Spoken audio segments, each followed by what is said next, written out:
Hey everybody, Coach Kevin here. So welcome to our Monday sessions. Mondays, technical Mondays.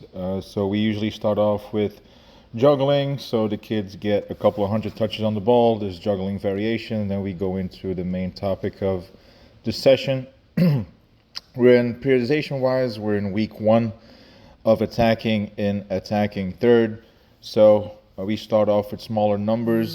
So as you can see here, it's a shooting activity. Well, three shooting activities for tonight's session. So three different stations where we're going to coach the technical coaching points and tactical coaching points. So technical coaching points, obviously, when you're shooting or striking the ball, you look at the body position and your natural balance. You want to approach the ball at an angle so you can actually generate power and accuracy on your shot. You want to keep your body slightly over the ball to avoid shooting over the goal. So as you know, as you lean back, the ball is going to go up. If you lean over the ball will stay lower. And you try to maintain your balance with the non-kicking foot, which you plant firmly beside the ball. Number two for technical coaching point is obviously your foot placement and the actual striking of the ball. So we want to use the laces for power shots and the inside of your foot for placement. Typically, what's a finish? A finish is nothing but a hard pass. So any finish from inside the 18-yard box, ideally you're using the inside of your foot. Any shot on goal from 18, 20 yard plus, you tend to use your laces for more power. So you want to ensure that the ankle of your shooting foot is locked, which gives you a solid strike. You want to hit the center or the bottom half of the ball to keep the ball low. Or obviously if you want to create a lift or chip or want the ball to go a little bit higher, you want to kick it on the bottom half of the ball. Another technical coaching point here is the follow through. So you want to swing your shooting leg through the ball with a full follow through.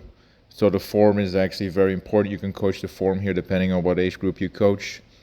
You want to be pointing the toes of the kicking foot towards your intended target during that follow through.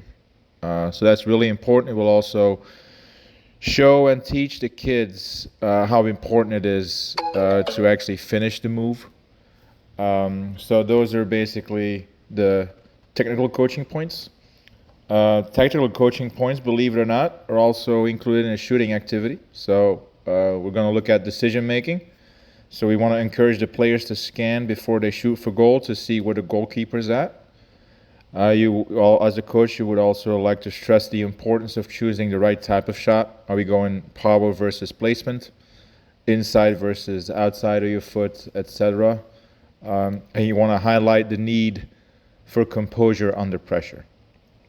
Another tactical coaching point would be timing and positioning. We want to emphasize and stress the quick reactions to rebounds or deflected shots. You want to emphasize the timing of the runs into the box to meet crosses for one-touch finishes if you actually add a variation to this for a cross.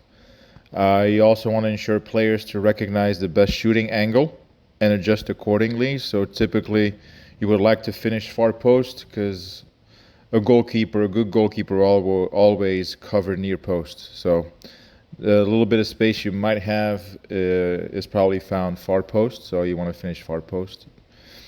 You can also, tactical coaching point, you can also coach a variety of shooting scenarios. Obviously from different distances, different angles. You can also include first-time finishes, volleys, shots after dribbling, like here. And obviously you want to encourage players to use both feet for versatility. There's also a physical and psychological component to this. Obviously your power and accuracy. Again, focus on striking the ball cleanly rather than overpowering the shot. So technique over power in the beginning. And again, remind the players to aim for the corners rather than the middle or of the goal or near post, because that's usually where the goalkeeper will be. Physical, psychological coaching point would be confidence and resilience. So you want to reinforce the importance of taking responsibility when they're in front of goal by taking a shot. You want to encourage players to stay positive and not fear missing Typically, I usually say that misses are learning moments. So you also want to create a competitive but supportive environment to build confidence. So you can make it a competition here between the three groups or between players to score most of the goals, etc.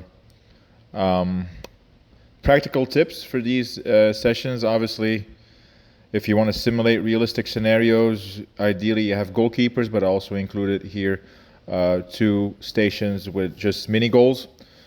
As a coach, you want to provide instant constructive feedback. Example would be, great power, next time focus on aiming lower by hitting the ball here or there, etc. After this, you can actually, obviously you see that it's unopposed. So after this, you can go into a variety of finishing situations, like 1v1 with the goalkeeper, shooting under defensive pressure from a defender pressuring from behind. You can just go into 1v1s, 2v2s, 3v3s, so small-sided games here. If you do that, you can emphasize the quick transitions like we talked about previously in other videos, from controlling the ball to shooting to basically mimic match conditions. And obviously reward positive feedback, encouraging in play, in the flow, to reward creativity, precision. You want to build a habit of smart shooting choices. So that's about it. So to summarize, your body position and balance. You want to stay over the ball for power and control. Number 2, a clean strike, lock that ankle, aim for the corners.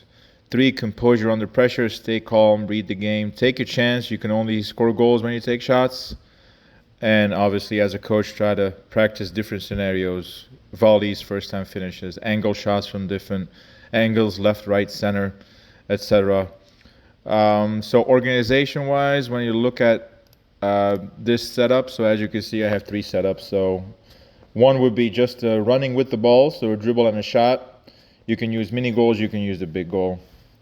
Try to encourage them to use both feet, so left and right on the dribble and the shot. Then the next progression would be dribble, a signature move, and a shot.